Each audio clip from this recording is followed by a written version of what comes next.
Dans la partie qui va suivre, M. Anissé Georges Dologuélé nous parle de sa vision politique 2015 que sous-tend le programme de société baptisé Le Renouveau. Distingués invités, s'agissant de notre offre politique, l'offre politique de l'URCA au Centrafricain, nous avons d'abord pensé à définir une vision d'ensemble que nous avons sobrement intitulée « Vision politique 2015 », qui sous-tend un programme de société baptisé « Le Renouveau ». Il s'articule autour de 8 points principaux, qui sont autant d'objectifs à atteindre dans des délais raisonnables. Car nous savons que non seulement le temps nous est compté, mais en plus, le temps joue contre nous. Parmi ces points, il y a la reconstruction du tissu social national. C'est une priorité parmi les priorités et ça doit être l'une des premières priorités. Parce que la réconciliation entre les Centrafricains de toutes les obédiences religieuses sera le cheval de bataille de notre action pour recréer la confiance et ramener ceux de nos compatriotes qui ont dû quitter le territoire national pour trouver refuge à l'étranger, de rentrer dans leur pays pour vaquer à nouveau à leurs occupations. Il en est de même pour nos compatriotes encore présents sur les sites de déplacés internes, ironiquement appelés les JR. L'État, avec l'aide de ses partenaires internationaux, ne lésinera sur aucun moyen pour que ce premier objectif soit atteint. Lors du Forum national, le deuxième objectif, c'est la réorganisation de nos forces de défense et de sécurité. C'est l'une des nécessités absolues également, parce que la crise récente a montré l'étendue du délabrement de nos forces de défense et de sécurité. L'armée, la gendarmerie et la police sont à reconstruire de fond en comble. Un effort conséquent et sans précédent doit être entrepris pour moderniser le mode de fonctionnement de nos forces armées. Un effort particulier doit être porté sur la formation de nos soldats et officiers pour qu'ils assimilent les obligations régaliennes d'une armée apolitique au service des autorités de l'État. La consolidation de la démocratie à travers la mise en place d'institutions fortes est également l'une des priorités. Ces institutions doivent garantir le fonctionnement moderne et efficient de l'État. Le parti au pouvoir ne doit plus contrôler tous les leviers de pouvoir et priver l'opposition de la possibilité d'exister par des moyens légaux.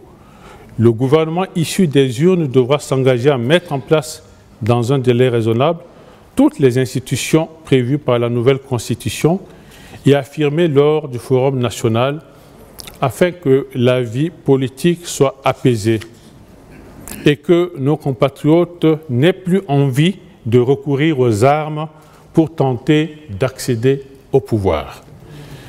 L'accès aux médias doit être assuré aux organisations politiques et syndicales dûment agréées par l'administration centrale et la garantie d'une justice impartiale devra être assurée à tous ceux qui se sentent lésés par l'administration et à tous les investisseurs qui s'intéressent à notre pays. Le redéploiement de l'administration à travers le territoire national est un impératif majeur si nous voulons atteindre les objectifs de notre programme, car c'est bien l'administration qui doit fournir les services de base aux populations se trouvant dans les coins les plus reculés de notre territoire et qui, pendant trop longtemps, ont été abandonnés à leur triste sort. Certaines contrées dans notre pays, certains de nos concitoyens n'ont pas vu un seul fonctionnaire de l'État depuis des années. Ce n'est pas vrai? Tout se passe comme si la Centrafrique se résumait à Bangui. Quand il n'y a pas d'administration efficace, voilà ce qui se passe. Il n'y a plus d'État.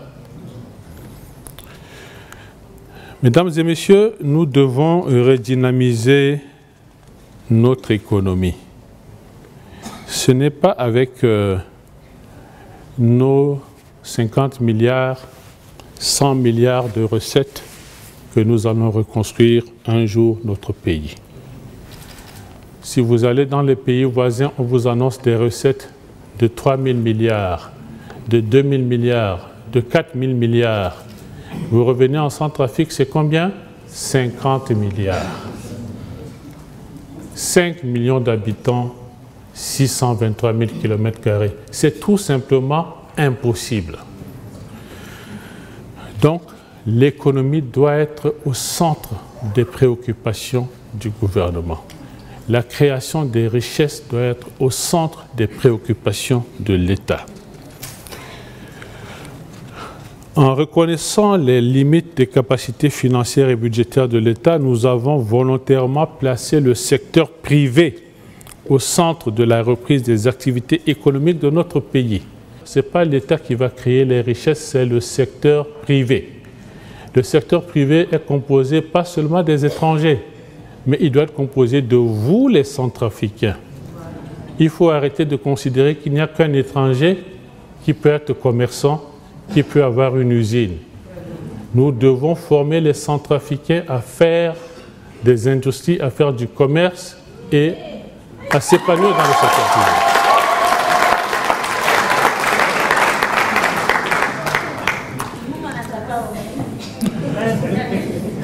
Je voudrais à cet égard souligner que notre parti, l'URCA, qui est d'obédience social-démocrate, c'est-à-dire que nous reconnaissons que l'économie est avant tout une affaire d'entrepreneurs qui prennent des risques, et le rôle de l'État est de s'assurer que ces investisseurs soient protégés par un arsenal juridique qui les rassure et les incite à investir davantage dans le pays.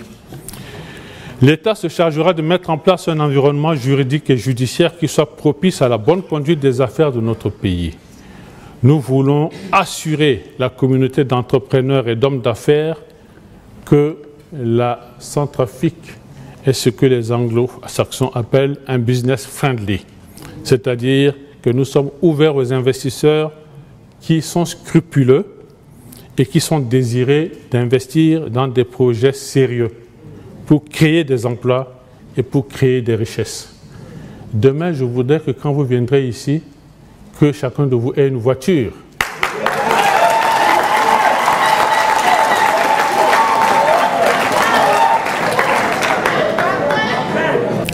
Il nous faudra pour cela utiliser des techniques et des instruments de financement modernes et innovants, adaptés à chaque catégorie de population.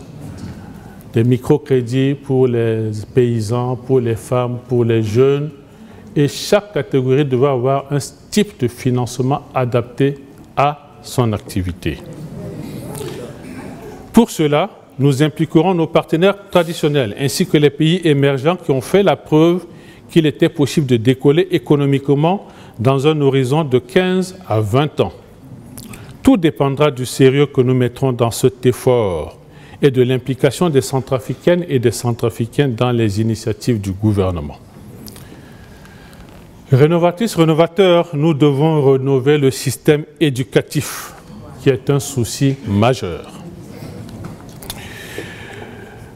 Nous, si vous voyez bien les pays de l'Asie, qui sont aujourd'hui appelés les dragons, que ce soit la Malaisie, que ce soit Singapour, que ce soit la Corée du Sud ou Thaïlande. Il y a 30 ans, ils étaient à notre niveau. Ils ont dépensé beaucoup d'énergie, de temps et d'argent à former les citoyens. Aujourd'hui, ils paraissent comme des pays développés et c'est ce qu'on appelle des pays émergents. Nous devons nous inspirer de cet exemple, former les jeunes Centrafricains pour préparer la Centrafrique de demain.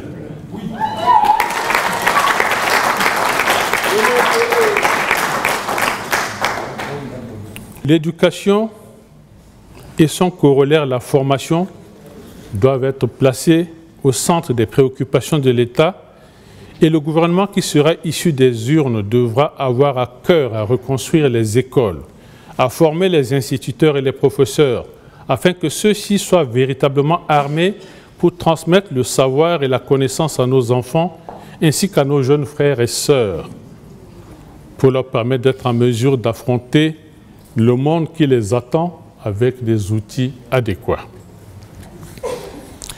Rénovatrices, rénovateurs, maintenant je vais vous parler du système de santé. Il faut réhabiliter, nous devons, si un jour nous accédons au pouvoir, réhabiliter le système de santé pour que nos populations soient mieux soignées. Il faut renouveler les centres de soins primaires, ceux qui peuvent l'être, entreprendre un effort colossal de modernisation de nos centres de soins existants, envisager la construction de centres hospitaliers modernes dans les principales villes du pays. Il convient de noter que les nombreuses crises à répétition qu'a connues le pays ont provoqué des traumatismes graves au sein de nos populations. Beaucoup de nos compatriotes n'ont pas fait l'objet d'une prise en charge médicale et psychologique au lendemain des crises et sont laissés en déshérence, abandonnés à leur triste sort.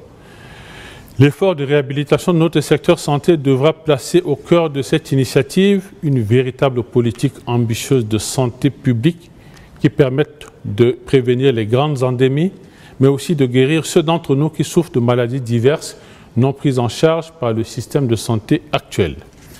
L'objectif à terme sera de mettre en place un système d'assurance maladie qui garantisse au minimum à chaque citoyen un accès aux soins primaires.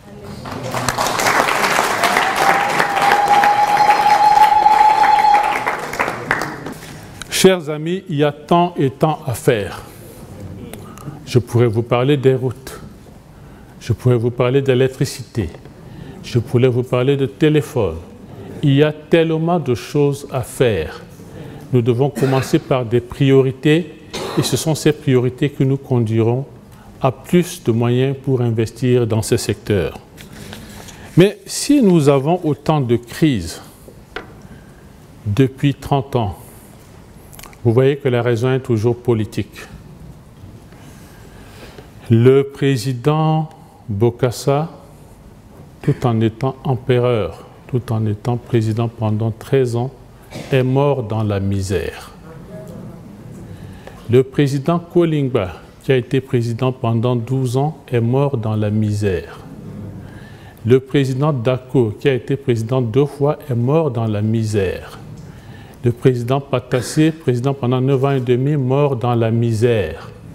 Quand est-ce qu'il faut arrêter le cycle? Quand vous voyez les anciens ministres dans ce pays, beaucoup sont clochardisés. C'est à peu près le seul pays au monde où on voit tout ça. C'est le seul pays au monde où le président de la République n'a pas de résidence officielle. Le Premier ministre n'a pas de résidence officielle. L'État n'existe que de nom. Nous devons mettre fin à ça et instituer un statut spécial pour les hautes autorités de l'État. Sans cela, les crises continueront toujours. Distingués invités, la RCA est aujourd'hui à la croisée des chemins. Les militants de notre parti, l'URCA, ont fait leur choix, celui de me permettre de porter leur couleur lors de la prochaine élection présidentielle. Je vous demande de croire à ma volonté, en nos capacités et à notre détermination commune à changer le cours de l'histoire de ce pays. Le combat pour le renouveau de la RCA ne sera pas facile, car nous le savons bien que des forces négatives chercheront à se dresser sur notre chemin. Mais, je vous le garantis, rien ne nous dissuadera.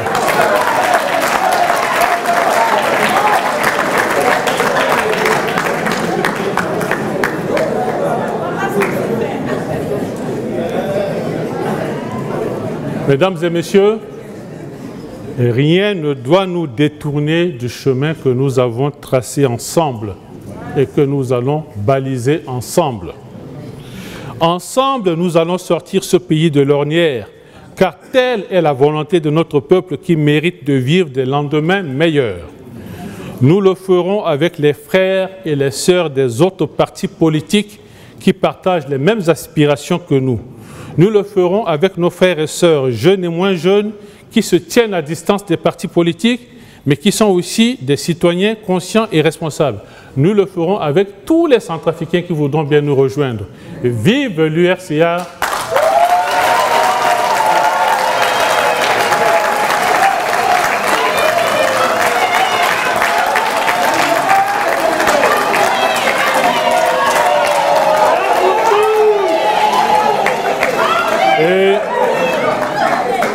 Et que Dieu protège notre pays, la République centrafricaine. Un pour tous! Je vous remercie.